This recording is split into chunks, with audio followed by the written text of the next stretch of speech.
ॐ ह्रीं श्रीं क्लीं श्रीं कुबेराय अष्टलक्ष्मी मम ग्रहे धनं पुरय पुरय नमः।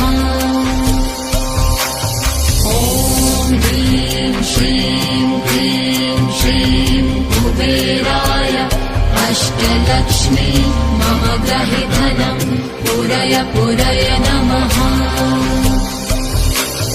ॐ ह्रीं श्रीं क्लीं श्रीं कुबेराय अष्टलक्ष्मी मम ग्रहे धनं पुरय पुरय नमः।